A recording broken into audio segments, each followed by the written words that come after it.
Hola, bienvenidos. Espero que se encuentren muy bien. En esta ocasión nos reunimos para hablar acerca de la comedia. Como recordarán, en una unidad anterior ya hablamos acerca de la tragedia griega que justamente corresponde a la primera forma de teatro que existió en la historia.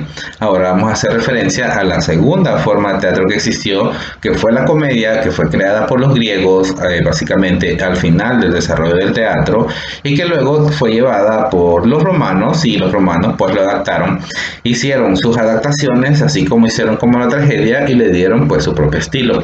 En este contenido vamos a conocer acerca de este tipo de teatro, y como sabemos, ese concepto de comedia va a variar dependiendo de las intenciones de las personas que lo realizan, porque lo que antes fue cómico, ahora puede ser que ya no lo sea tanto. Sin embargo, vamos a ver que muchas de esas creaciones fueron tomadas incluso por muchos actores contemporáneos para hacer sus propias representaciones.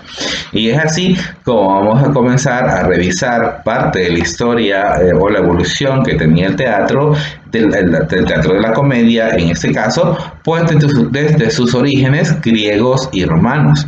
Y bueno, vamos a ver que dentro de la comedia griega y romana, este tenía el objetivo principal de provocar risas.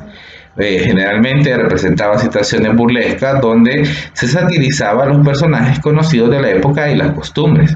En ese sentido, vamos a ver que en la mayor parte de las comedias griegas, estos lo que hacían era tomar algunos personajes importantes que eran reales, personajes comunes que existieron realmente, no como el caso de la tragedia que eran mitos, y a esos personajes los empezó a ridiculizar a través de las representaciones, justamente pues para provocar unas catarsis diferentes, porque en la tragedia era una catarsis acerca del miedo y eso era una catarsis acerca pues de la risa. Los romanos, por su parte, vamos a ver que ellos van a apreciar mucho más la comedia que la tragedia. Si recuerdan, los romanos se llevaron tanto la tragedia como la comedia, pero ellos realmente no hicieron tantas obras referidas hacia la tragedia griega como hicieron adaptaciones referidas pues a la comedia. En sus inicios, vamos a ver que la comedia va a tener dos tipos. La primera de ellas es la piata, que la piata era básicamente una continuación de la comedia griega y que se llamaba así porque los actores utilizaban en su cabeza un elemento que conocí, que se llamaba paium o manto griego, que como les contaba en una ocasión anterior, las mujeres que se presentaban junto con muchos de los actores utilizaban en su cara un manto que impedía que ellos fueran vistos, pero que les permitía ver a las personas que se encontraban afuera. Y a ese manto que ellos utilizaban se le llamaba payata, y justamente de ahí viene esta primera clase o variación que se hace pues de la comedia, y que bueno, como representantes de este tipo tenemos a Terencio y a Plausto. Por otro lado, tenemos la togata, que esta era básicamente una representación propiamente romana y que lo que hacía era una representación satírica de situaciones cotidianas. Los personajes, bueno, eran romanos y los actores utilizaban una toga. Básicamente, la togata se llamaba de esa manera porque los actores dejaron los vestuarios como las botargas que eran utilizadas por los griegos y comenzaron a usar la toga, que es parte de la ropa tradicional utilizada pues por los romanos. Luego vamos a ver que la comedia tuvo diferentes periodos. Esto aplica tanto para la comedia griega como para la comedia romana. Bueno, y en este caso vamos a ver que hubo un periodo que se conoció como la comedia antigua, donde principalmente en estos tipos de obras se hacía una sátira de tipo política y tenemos a Aristófanes como principal representante. Luego hubo una comedia media donde los temas que se trataban eran netamente de carácter social, y ahí tenemos Antífanes. Por último, hay una comedia nueva donde vamos a ver que hay una ausencia de un interés moralizador, y ahí tenemos a Filemón y a Meandro como representantes. ¿Por qué en la última en la comedia nueva decimos que hay una ausencia de carácter moralizador? O sea, ya no era necesario transmitir una enseñanza como lo fue en las primeras dos etapas, y esto se debe a que en ese momento pues la comedia se trató únicamente como una forma de diversión. O sea, la gente iba, observaba eso nada más para pues poderse divertir. Vamos a ver que la comedia va a presentar algunos elementos importantes como son los personajes que representaban obviamente personajes arquetipos. Un arquetipo, si ustedes lo recuerdan, son aquellos personajes que representan cualidades comunes entre las personas, como por ejemplo el avaro, el soldado, el rey. O sea, son características propias que las personas pueden tener y representan a esos personajes arquetipos, personajes comunes y corrientes.